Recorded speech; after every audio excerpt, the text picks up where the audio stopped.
this little story comes actually, my my mother told me about it just recently, a while back, and it sounded pretty intriguing. And well, the thing is, this story, my mother, real quick about her, she has had some couple health issues, but the most main health issue is that she has chronic arthritis. And for chronic arthritis, there's not that I know of, or that she knows of, there's a cure for it. Pretty much, her bones hurts constantly, every day, depending on the day, the weather, how she's feeling. She can wake up with pain one day. One day she might have it easy for a couple of hours. One day she is just in tremendous pain that she can't do anything. But she's a trooper. She goes through it, and because you know how it is when we have bone aches, like our body, like, well, it's not chills, but our body aches, hurts. You just don't want to do anything. You just want to crawl on the ball, just go to sleep. But anyways, some of the stuff is that chronic disease, and so she told me as we were driving by. I asked her, "Hey, how do you do it to cope with it?" She's like, "I just do. That's what moms do. They just do." So, excuse me. So she told me that when she was a kid. Not no, this was way before she was a kid. My grandfather, he's about in his 80s, so this has happened actually like I'm gonna say 50 years ago. My grandfather had chronic arthritis. I never knew he had chronic arthritis until now, and that was weird because he never, like, how can I say, expressed himself like, oh, my bones hurt, I'm sick, I feel sick. Like my mom, you can tell my mom's hurting because she lets you know. My grandfather, never. Since I met him, since I've known him till this day, I never knew he had chronic arthritis. So anyways, he had chronic arthritis in his 30s. He's in his 80s. So we're talking about 50 years ago. 50 years ago. So anyways, so my grandfather, so this is where it starts getting kind of a little weird. My grandfather starts going to this doctor, and he goes and he tells the doctor, "Hey, I'm hurting. I have chronic arthritis. What can you do?" And in Mexico, there's also the little, what can I say? Sorry about the dog. I got a dog outside, he's patrolling. That's what he does. Anyways, what is he? What can I say? He goes, "Hey, I don't. How was it? He's telling this doctor that he feels really sick, and that his bones hurt, and they do some analysis and whatnot, and the doctor's consult on his office after he consults with him, and he goes, 'You have chronic arthritis.' He's all like, 'Man, is there no cure or nothing?' I'm telling you, this is 50 years ago. Medicine was coming up on the rise, whatnot, and my grandfather, as he's telling him, the doctor, I don't know his name. We don't know his name. I tell this, my mom doesn't know his name. Only my grandfather knows his name. But he goes and he tells him, "Hey, the doctor goes, I've been doing some research on my own outside of the office, and I've been trying these home remedies, these juices and whatnot that I've done my research, and it helps the body. It's not approved by the government, but I've been doing my stuff. And if you want to try these remedies, I mean, you can give it, just letting you know, it's sort of like a warrant, like letting them know, like when you sign those waivers." He told him, "Hey," but back in the day, he didn't sign a waiver. It was just like word of mouth. Like he just told him, "Hey, this is what I did. I found this research. I've been doing this." I mean, the doctor pretty much goes, "I'll guarantee you I can cure you." At the end, he goes, "I can cure you with this." My grandpa wasn't a skeptic or anything. He was like, he was in like, no. He goes, "Okay, I'll do it." And my grandfather just gave it a shot. So he did it, and he was like, "You're gonna take this juice, and I'm gonna give you some for 2 weeks, and every day for the 2 weeks, you're gonna take 2 of these drinks, one in the morning, with these juices, one in the morning, one in the afternoon." And as he does it for 2 weeks, my grandfather, but during that, there's some rules like don't eat fried food, a lot of water. There were some certain things he couldn't do that he had to as he was taking the juices, he had to do to help his body, so the medicine would work. So my grandfather was like, all right, I'll do it. And he does it, and he does it for 2 weeks, and he starts feeling really well. So then he's coming back for a second treatment, another 2 weeks.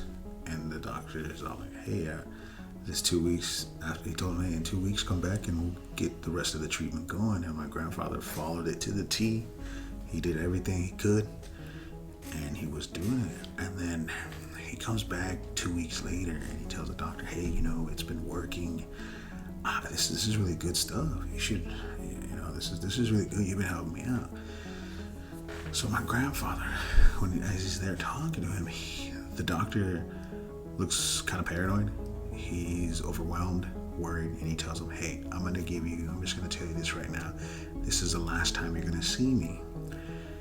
And he was like, what? Why? I'm going to tell you this. I have enough. I'm going to give you enough of these juices so you can finish the treatment. But after this, you won't see me here at this address anymore. And my grandfather's like, why? Like, why don't you want to do that? Why can't I see you, pretty much? Is it something, he thought something today. He's like, no, I have been followed by the Mexican government. There are some people that heard of my practice outside of my legitimate practice, and they do not like what I have because it has to do with money. It's always about money. So he said that the doctor told my grandpa that he found there was a lot of people following him on the streets. There was cars parked. It's kind of like the movies. There's somebody out there just watching every move. And he got to the point where everywhere he went on his daily routine to the work, home, and his family, he would see the same people. And at first he thought he was just seeing things, but then after a couple of days, he got really paranoid and he just started getting worried. So then my grandpa told him, this is the last time you'll see me. And my grandpa's like, okay. He's like, I'm going to give you my address. I'm going to go to this place. You're the only one that's going to know about it because I refused to take any more clients after I got really paranoid. And because I decided to finish a treatment, I stuck with you and to help you out, and I'm going to see this through, but I have to see this through from far away. So he told my grandpa, hey, this is the last time you're going to see me. So he takes off, gives my grandfather the address, and he leaves. But before that, he goes, when you go look for me there, if you see me there, it's because I'm still alive and doing my stuff. But if you don't see me, I'm dead. Pretty much straight up. He wasn't saying, I am gone. I have been killed. There are some strong, powerful people that do not want what I have. And I was like, what? It's like, they didn't like my practice, my research, and I'm costing them money. So that happens. So my grandpa gets his stuff and he leaves. And my grandpa, once you tell him something that's very serious, he is not going to share with anybody. He don't even share it with his kids. So it was kept to him. That information was on him at all times. So my grandpa actually took it. Until this day, he said he got cured. He did, those remedies worked. But he did go back a year later 2 years later, actually, because there was no reason for him to look for the doctor, and he didn't want to attract anybody just in case they were following my grandpa. 2 years later, he goes to that address that my grandfather gave him, and he gets there, and there were some people in that address. And he goes, is so-and-so here? And the ladies are like, oh, you knew the doctor? He's like, yeah, he helped me. He cured my condition. And he goes, well, let me tell you this. The lady, there was a family there, but the lady that opened the door told him, well, let me tell you this. He is no longer here.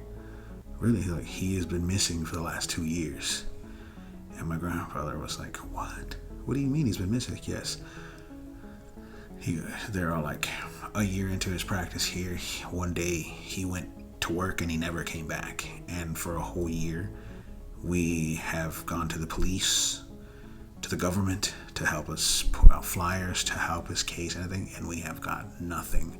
Every time we talk about him or we go anything that's to do with his case, we get shut down, or we don't get any answers, or we get told there'll be somebody looking into it. This has been 2 years at that time, and this was like 50 years ago. So my grandfather